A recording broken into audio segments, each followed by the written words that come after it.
বানাবো ম্যাঙ্গো লস্যি। তো দেখো এখানে আম লাগছে, তারপরে তোমাদের দেখাচ্ছি সব।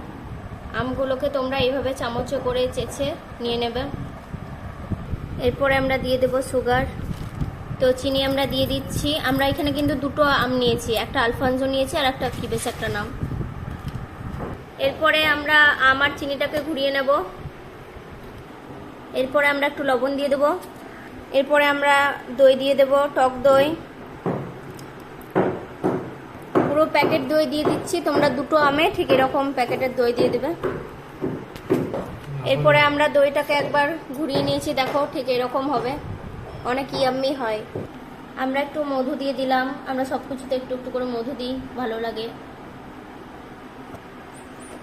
আমরা কিন্তু জল অ্যাড করিনি, আমরা জাস্ট আম আর দই অ্যাড করেছি, চিনি লবণ ব্যাস। তো তোমরা একটু মধু নিয়ে বা চকলেটও নিতে পারো, দিয়ে এরকম করে গ্লাসের গায়ে ছড়িয়ে দিতে পারো। দেখো ওই দেখো ওইটার মতন করে দেখতে আর কি সুন্দর লাগবে। ম্যাঙ্গো লস্যি আমাদের রেডি। এবার আমরা গ্লাসে ঢেলে নেব।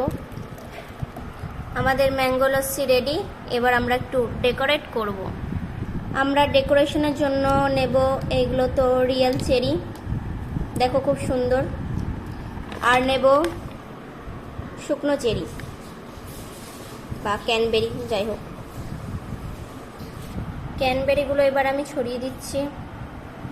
দেখো ক্যানবেরিগুলো ছড়িয়ে দিয়েছি। এরপরে আমি রিয়েল চেরিটা দিয়ে দিচ্ছি ওপর থেকে। তো গাইস আমাদের ম্যাঙ্গো লস্যি রেডি, দেখো কি সুন্দর দেখতে লাগছে আর খেতেও অনেক ইয়াম্মি। তো তোমরা একদিন ট্রাই করো।